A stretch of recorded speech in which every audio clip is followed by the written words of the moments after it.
Aqui é o professor Rodolfo e nesse vídeo nós vamos ver como calcular as solicitações de cálculo nas longarinas. No caso aí, o esforço cortante de cálculo e o momento fletor de cálculo. No vídeo anterior eu fiz uma coisa muito parecida, para não dizer a mesma coisa, só que lá eu utilizei o trem tipo completo, sem simplificação nenhuma, e nesse vídeo aqui eu estou utilizando o trem tipo simplificado.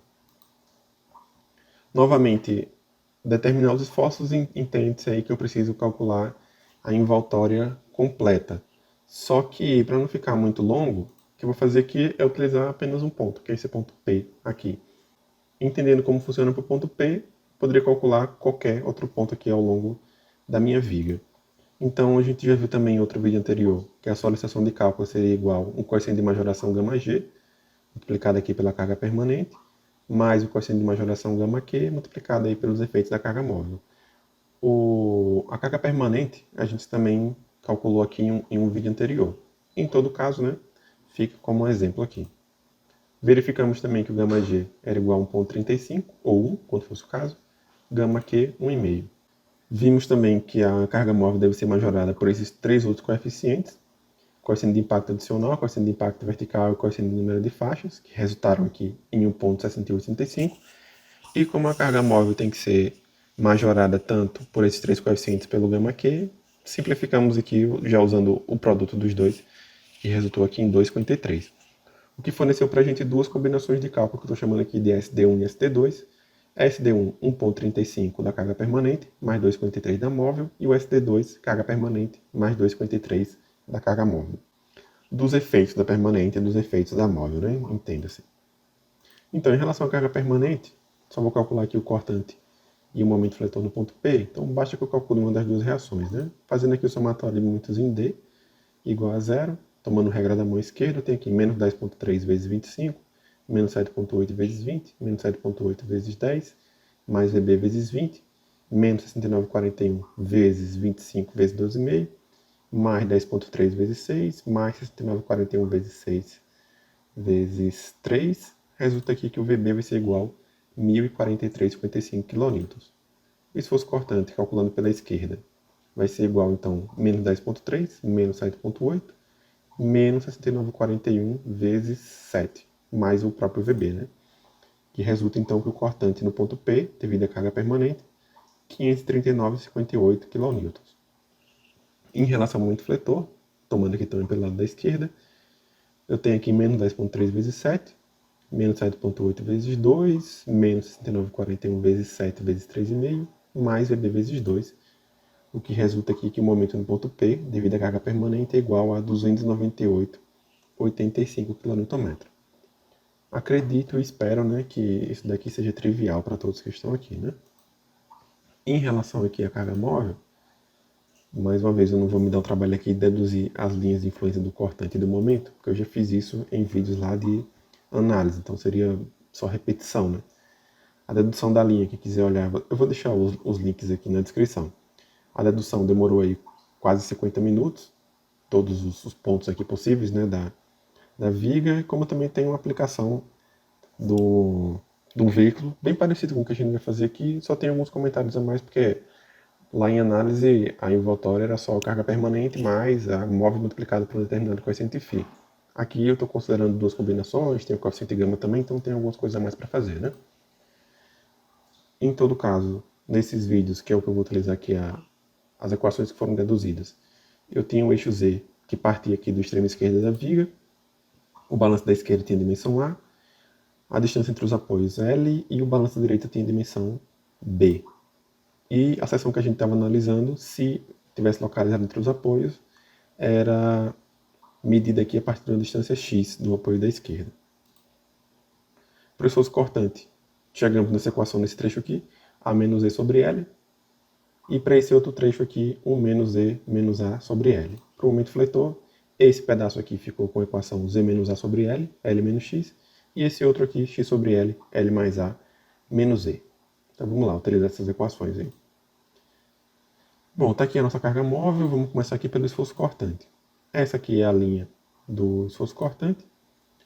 O Z nasce aqui no ponto A, mais uma vez, né? Nesse trecho aqui, A menos E sobre L, nesse trecho aqui, 1 menos Z menos A sobre L.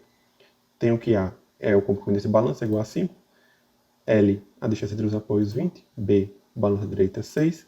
Nosso X, distância do apoio da esquerda até a seção, que a gente está considerando 2 metros, que no caso aqui é o ponto P. Utilizando essas equações, A menos E sobre L. No caso aqui eu tenho, só para ficar claro, né? No ponto A o meu Z vale 0, no ponto B o meu Z vale 5, no ponto P o meu Z vale 7, vai acumulando, né? Em D o meu Z vale 25 e no E o meu Z vale 31. Então, A menos E sobre L, no ponto A, resulta em 0,25. Aqui no ponto P, menos 0,1, usando essa equação. Depois vai a 0,9 e equivale menos 0,3. Então vamos ver aqui agora onde que eu teria que parar o meu veículo para obter o maior valor do cortante e o menor valor do cortante. Estou chamando aqui de máximo e de mínimo. Tenho aqui algumas linhas auxiliares. Se eu estou procurando o máximo, a linha ajuda para isso, né? Aqui eu tenho meu coeficiente é 0,9. Então, o mais lógico aqui é que eu posiciono as minhas cargas concentradas na posição aqui do 0,9. E como eu tenho coeficientes positivos entre A e B e entre o ponto P e o ponto D, todo esse trecho aqui eu vou preencher também com carga distribuída. Dessa vez aqui com o meu trem tipo simplificado, né? Toda ela igual aqui a 24,45 kN por metro. Em relação ao valor mínimo, entenda por mínimo, né? O máximo negativo, né? O negativo, o maior valor negativo em módulo, né? Que eu posso obter. Aqui eu tenho menos 0,1, aqui eu tenho menos 0,3, então eu vou posicionar as minhas rodas, os meus eixos aqui na posição do meu coeficiente maior, no caso aqui menos 0,3, mesmo porque aqui não caberia o meu veículo completo, né? Já que só tenho 2 metros aqui para cá. E preencher todo o resto com carga distribuída. É isso, máximo e mínimo. Vamos ver agora os valores, né? Bom, começando aqui pelo máximo, estou acrescentando aqui a distância, 5, 2, 1,5, 15 e 6 metros. Para essa carga aqui eu já sei que o coeficiente é 0,9, para essa daqui eu fico com 0,825, para essa daqui eu fico com o coeficiente de 0,75. Então o cortante no ponto P, devido à carga móvel, vai ser 126,42 vezes 0,9, que é esse coeficiente, sempre carga multiplicada por coeficiente, né? Mais 126,42 vezes 0,825, mais 126,42 vezes 0,75, carga distribuída, pô, bem melhor do que o anterior, né? Já posso pegar aqui esse trecho inteiro, são um triângulo, né? Então, mais 24,45 vezes 0,9 vezes 18 por 2, que é a área desse triângulo. Tenho esse outro pedaço aqui ainda, então, mais 24,45 vezes 0,25 vezes 5 dividido por 2. O que resulta aqui que o cortante vai ser igual a 526,22 kN. Em relação ao negativo, eu tenho, pô, aqui é 0, aqui é menos 0,3, no meio, menos 0,15, né? Aqui eu tenho 1,5, esse outro ponto aqui vai estar no meio, então menos 0,225. Quem quiser confere aí com a equação, mas certamente vai dar a mesma coisa. Então, meu cortante P vai ficar 126,42 vezes menos 0,3, mais 126,42 vezes menos 0,225, mais 126,42 vezes menos 0,15, mais carga distribuída, 24,45 vezes essa área aqui, né? Menos 0,3 vezes 6 dividido por 2, e mais essa área daqui, 24,45 vezes menos 0,1 vezes 2 dividido por 2. O que resulta que o cortante em P vai dar aqui menos 109,78 kN.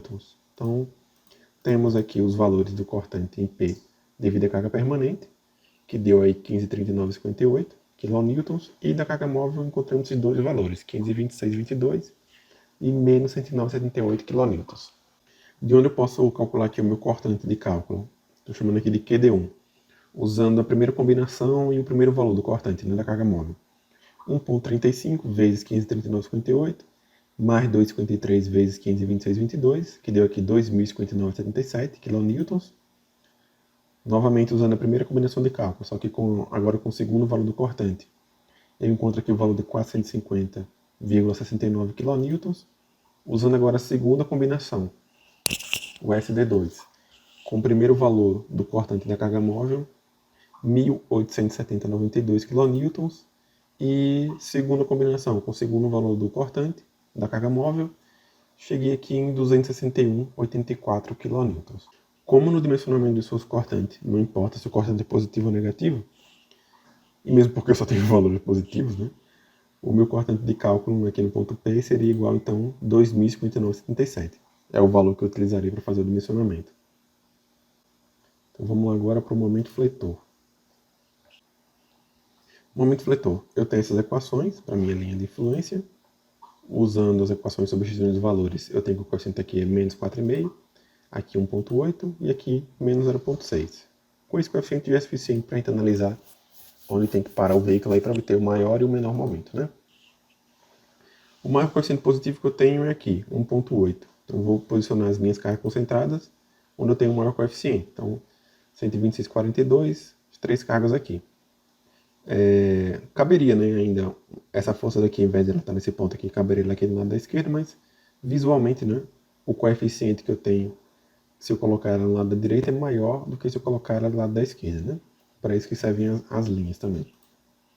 Tudo isso daqui é positivo, então eu vou preencher tudo isso daqui com carga distribuída. Não vou colocar carga distribuída aqui, porque senão eu vou estar reduzindo o efeito do positivo. Não vou colocar carga distribuída aqui, porque senão também eu vou estar reduzindo o efeito do positivo, não é isso que a gente quer, né? Já que, eventualmente, essa parte aqui da minha ponta ela pode estar de fato vazia, né? Em relação ao mínimo, aqui eu tenho o coeficiente de menos 0,6 e aqui eu tenho menos 4,5. Obviamente eu vou colocar as minhas cargas aqui no menos 4,5, que é onde eu devo ter os meus maiores valores, e preencher com carga distribuída todo o resto aí da minha ponta onde eu tenho, da minha longarina, da minha viga no caso, onde eu tenho coeficientes negativos. Beleza, né? Então vamos calcular aqui o momento positivo. Acho que vale a pena também, né, simplificar essas equações aqui, né? Z menos A sobre L, L menos X. No nosso caso aqui o A é 5, L é 20, o que resulta aqui na equação 0,9 Z menos 5. E nesse daqui, X sobre L, L mais A menos Z. Isso aqui pode ser simplificado com as nossas dimensões para 2,5 menos 0,1 Z. Melhor, né? Então, para essa força aqui eu já sei que o coeficiente é 1,8. Para essa daqui, usando essa equação, vai ser 1,65. Para essa daqui vai ser 1,5. O momento do ponto P, então positivo, vai ficar igual a 126,42 vezes 1,8, mais 126,42 vezes 1,65, mais 126,42 vezes 1,5. A carga distribuída, posso pegar ela completa aqui, né? Isso aqui tem um triângulo, então mais 24,45 vezes o coeficiente, que é 1,8, vezes 20 metros, que seria no caso a base do meu triângulo, dividido por 2. O que resulta aqui que o momento no ponto P, 1065,88 kN. Pô, bem, quem assistiu o outro vídeo aí, bem mais rápido, né, do que aquele trem tipo lá que eu considerei, né. Por isso, para cálculo manual, o trem tipo simplificado é bem mais rápido mesmo, é bem mais usual, por isso que todo mundo usa. Menos eu, né. Em relação ao negativo, eu tenho aqui, a primeira força eu já sei que o coeficiente é menos 4,5, para essa segunda vai ser igual a menos 3,15, para a outra menos 1,8. E é só isso que eu preciso, né? Então, o momento no ponto P da carga móvel, 126,42 vezes menos 4,5, vezes menos 3,5, vezes menos 1,8, mais 24,45, que é a carga distribuída, vezes a área desse triângulo, que é menos 4,5 vezes 5 dividido por 2, e mais a área desse triângulo aqui, que é 24,45, o valor da intensidade da carga distribuída, vezes menos 0,6 vezes 6 dividido por 2. De onde a gente obtém aqui o valor do momento em P, menos 1.015,3,74 kN. Beleza, né? Eu já tenho aqui os valores dos momentos, posso fazer a mesma coisa que eu fiz para o esforço cortante. Então, carga permanente, 298,35, carga móvel, 1.065,88 menos 1.015,3,74. Então, combinação 1 com o primeiro valor do momento da carga móvel.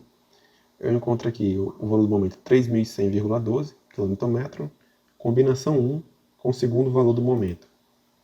Tenho aqui o valor de menos 3.426,31 kN. Combinação 2 agora é com o primeiro valor do momento, da carga móvel.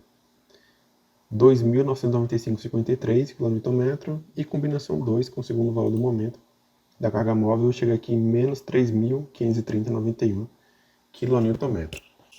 Bom, agora para os momentos, eu tenho valores positivos e valores negativos, né? Quando eu vou dimensionar o momento fletor, armadura longitudinal, né? Então, se eu tenho um momento positivo, a armadura longitudinal vai ficar onde eu tenho tração, que seria, no caso, a parte inferior da minha viga, e quando eu tenho momento negativo, a armadura vai ficar na parte superior. Então, dimensionar o momento positivo e dimensionar o momento negativo não é a mesma coisa, né? Não posso simplesmente aqui pegar 3.530 e fazer o dimensionamento. Eu tenho que pegar, no caso aqui, o maior positivo e também o maior negativo. Nesse caso aqui, 3.100,12, que eu obtive com a primeira combinação de cálculo, e 3.530,91 negativo, que eu obtive com a segunda combinação de cálculo, utilizando o momento negativo. Beleza, né? Então, esses valores que a gente encontrou aqui, só esclarecendo, né? 2.059,77 seria o valor que eu tenho na minha envoltória. Aqui, né? O maior valor do meu cortante. 261 seria o valor que fica aqui nessa minha envoltória. Momento fletor, 3.100,12 seria o valor que eu tenho aqui. E menos 3.530,91 seria o valor que eu tenho aqui. Leia-se, né? Que no meu esforço cortante, no ponto P, ele pode variar desde 261,84 até 2.059,77. E leia-se também, o momento fletor, pode variar desde 3.100,12 até menos 3.530,91. Quase aí, quase não, né? Mais de 6.500 km de variação. Pode acontecer nessa minha viga. Show, né? Bom, só para fechar esse vídeo aqui, no vídeo anterior eu utilizei o trem tipo sem a simplificação, né, de considerar uma única carga distribuída, e cheguei a esses valores aqui, 2.116, 241, 3.841 e 3.145. Em tese, o trem tipo simplificado ele deve representar mais ou menos aí esse caso aqui, né? O que a gente fez, também isso aqui já foi feito em outro vídeo aí, foi dissolver um pouco dessa carga aqui de 158,04 em carga distribuída, de modo que ficasse aqui uma única carga distribuída. Vimos aqui que isso ajuda bastante, né? Quando a gente está fazendo o cálculo manual. Fica tudo bem mais rápido, né? E aí, a termo de curiosidade, eu apresento aqui as diferenças, né? Obtidos com o primeiro trem tipo e o trem tipo simplificado. Então, o esforço cortante deu uma diferença aqui de 2,66%. Acho que só vale a pena falar o maior mesmo, né? Isso aqui fica só de informação. Em relação ao momento fletor, o negativo deu uma diferença aqui menor, né? Menos 8,08%. E para o positivo deu uma diferença aqui de menos 1,43%. Não sei bem se isso aqui é muito ou é pouco, né? 1,43 eu digo que é pouco, de certeza, né? Esse D6 também é pouco. 8,08 eu acho que já é uma diferença bem considerável, né? Apesar de que a gente está considerando aqui no dimensionamento, né? Os coeficientes de segurança, né? Pô, 2,53, né? Eu estou aumentando aí 153%, né? Eu estou colocando a mais da minha carga móvel. 35% estou colocando da minha carga permanente. Provavelmente eu estou cobrindo, né? Essa diferença que eu estou encontrando aqui, né? Não sei se é um bom uso que eu estou fazendo dos coeficientes de segurança, mas em todo caso, poderia dizer que o trem tipo simplificado ainda está fornecendo valores razoáveis, né? Pelo sim, pelo não, o próximo vídeo aqui vai ser considerando o lançamento no F2, e aí eu obtenho lá no F2. Inclusive, verifica esses valores que eu calculei aqui, para todos os pontos aqui ao longo da minha viga, e lá no F2, e é o que eu vou utilizar mais para frente para fazer o dimensionamento, eu vou utilizar aqui o trem tipo sem essa simplificação. Beleza aí?